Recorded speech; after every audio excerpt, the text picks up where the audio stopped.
Hello, my friends. I am glad you're back. And in today's video, we are going to talk about what is okay to change in your story so that it still remains a memoir. And remember, when we're talking about memoir, we're really talking about a collection of memories. This is not an autobiography based upon facts that you dig up in your old ancestry books, right, that you have laying around about your family. Some people don't have these, right? I'm being a little jokey there. Anyway, a memoir is a collection of memories, how you've experienced life and how you remember and have processed those feelings and experiences. And over the course of your life, those memories shift a little bit. You get more insight, you get a deeper perception, you understand more about those particular experiences or those people that were in your life.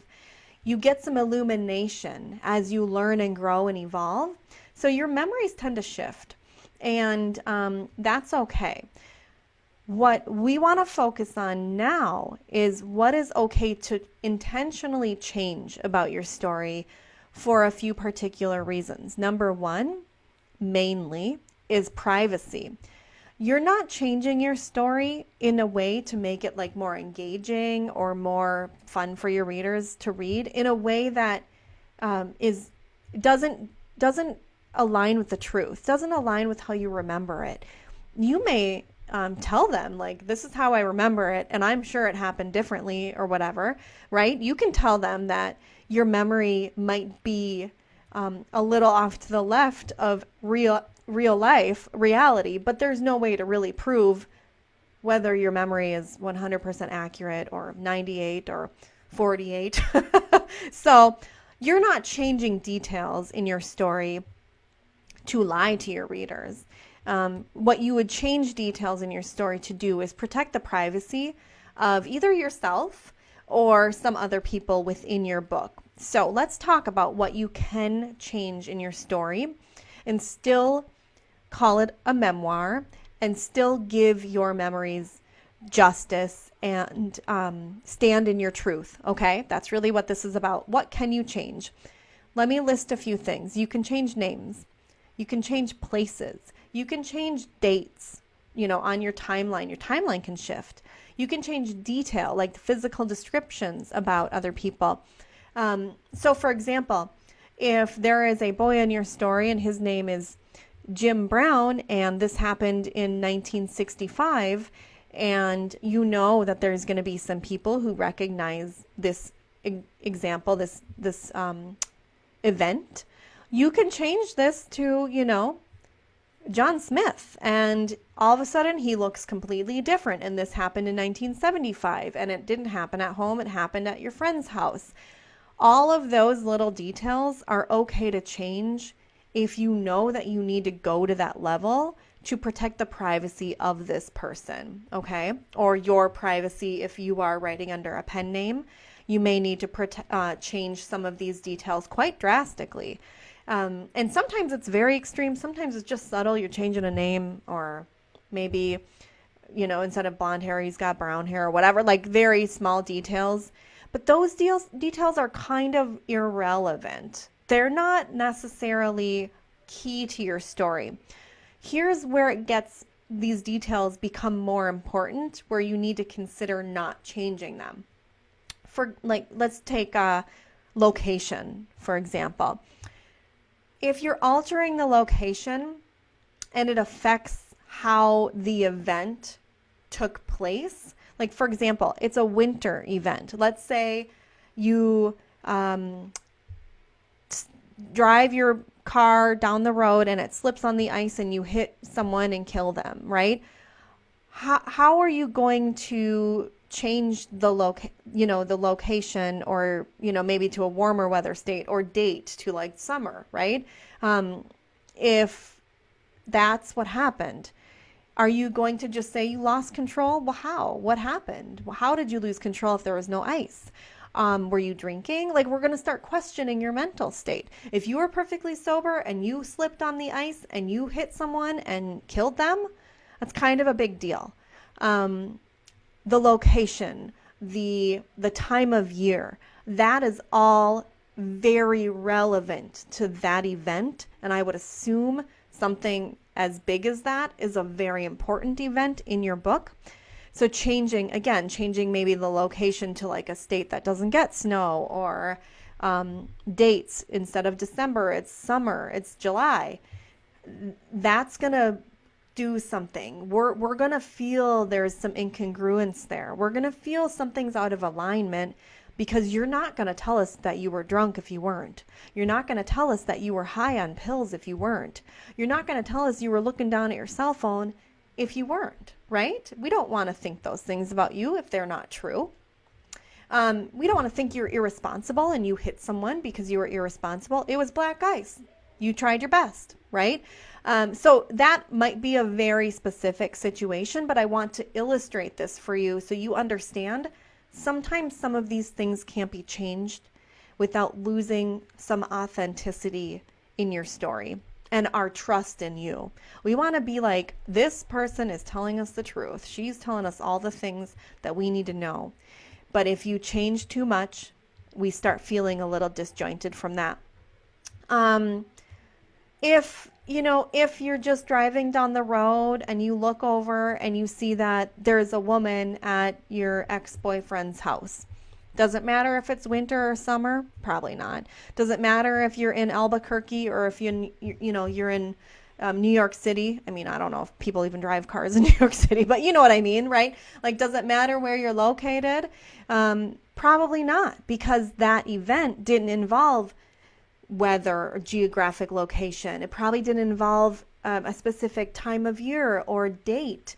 It's relevant on your timeline, right? When that event happened on your timeline. So you can keep that in mind. You can keep that kind of in line with the rest of the events, but everything else can change. And then let's talk about timeline. If, let's just say you were raped, and then you go on to do all of these other things afterwards. If you don't tell us when on the timeline and keep all of that in line with the rape event, all of the stuff afterward isn't going to make sense, right? So in order to retain privacy but keep the timeline preserved, you may have to shift things like location. You may have to shift your entire timeline back 5 years or ahead 5 years or whatever it is. But the entire timeline needs to stay intact wherever you move it in the universe, okay? This is a little bit of a tricky situation. It might be hard to wrap your head around this, but if you are considering changing things in your book, I want you to think along these lines. What am I going to lose if I change these things? Here's another thing. You may want to change physical descriptions of people to say, retain their privacy. But if their physical stature is important, for example, you were attacked by a giant man, right? And maybe, if race is involved and that's a theme in your book, you're not going to be able to change that. You may have to retain things like race and gender and how they're built. But you could, for example, give them tattoos from head to toe if they didn't have any. You could give them, like maybe they were missing a finger on their right hand when they weren't. Things like that might not affect the things that are important, their race, their gender, the fact that he was built like a Mack truck. Maybe he was 7 feet tall and 250 pounds of pure muscle. He looked like a linebacker. Well, maybe he looked like that linebacker versus that linebacker. Maybe he was a 9-finger linebacker. Okay, you can have a little fun with this. People might think you're making some of this stuff up. That's okay. But what you're not making up, what you can't change, is what happened. The events, how you felt about them, how you processed it. You can't tell us that you were raped if you weren't. You can't not tell us that you were raped if you were, and it's important to your story. You can't pretend that it didn't happen. You can tell us, like, I don't remember, but I know something happened. That's okay. Definitely, I've seen that in many books. I don't exactly remember what happened, but I know something happened. I know there was shenanigans. I woke up with my pants around my ankle, whatever, whatever the situation is, you don't have to fill in gaps you literally cannot remember. Or you can say, my friend tells me this happened after I blacked out. I was not conscious. I don't remember. That's okay. But what you can't do is change what happened. You can't skip parts of the story that are relevant to the theme, to the arc of change. You can't insert things that didn't happen. So if you are working at a school and you are suspended from teaching for a brief period of time while they investigate some allegations made against you by a student, right? You can't tell us that you were working at a grocery store while you were suspended. I think you would probably have to tell us that it was at a school, and that a student was involved. Otherwise, what are we going to do at the grocery store? What are we going to do at the bank building? What are we going to do at another employment situation? You don't have to tell us what school. You could change states. You could change countries. I would assume, something like that could be doable. You could change timeline, 10, 20 years. I mean, I don't know how old you are in the story, but, you could totally just pick up the event and place it somewhere else on time and location. That's okay, but you have to tell us that situation happened as it happened. Different people can be involved. Like maybe the principal is, instead of a man, it's a woman, because that person's not super relevant to your story. Maybe it's not an elementary, maybe it's a middle school. Maybe you taught gym instead of English, right? Maybe that's not relevant what you taught. Maybe you were a guidance counselor instead of a history teacher, whatever. But you can't skip over the actual events, because the key to a good story is what happened on the outside and how you dealt with it on the inside.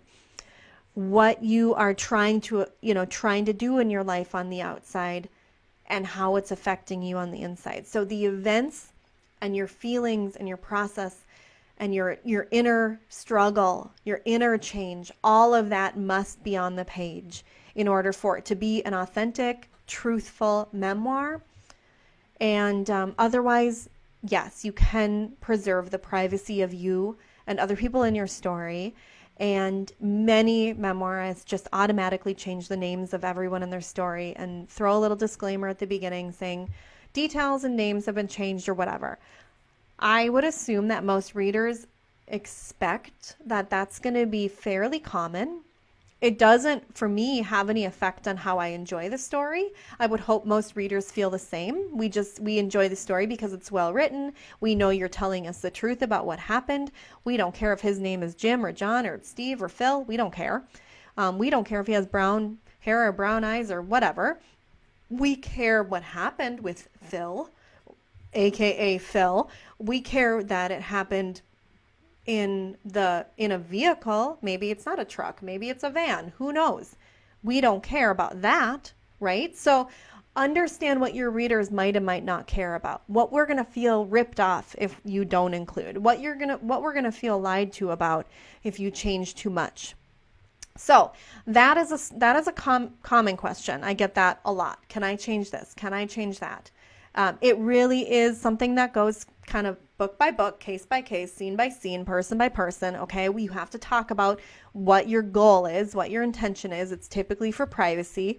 I can't think of a very good reason other than privacy that you'd want to change this stuff that feels authentic. But it might make sense for you to, for the flow of the story, you might shift events around. Like maybe this happened first, but you're going to put it second because it flows better. Like maybe this happened before you moved, but you're going to do it after you moved because it almost makes more sense that way. That's okay. If it doesn't feel relevant to how the rest of the scenes play out. Does it have to happen first in order for the rest of the scenes to make sense? If the answer is no, put it where you need to. in order to make your timeline work better and more smoother. So things like that. You just have to do some thinking about this. And again, it's something that as a developmental editor, I deal with all the time. These are questions I get all the time. And I'm able to jump into your book and kind of see, yes, this makes sense. No, this needs to be the same, whatever. So this is hopefully going to help you determine what you feel safe sharing, what you feel like you may need to change, what you feel safe changing, and still knowing that you are sharing your truth in a very authentic and in a way that your readers are going to accept from you and feel like they're getting what they deserve as readers, okay? So come back for my next video. We're going to keep answering some questions, and I hope they've already given you some value, and I hope they continue to do that as well.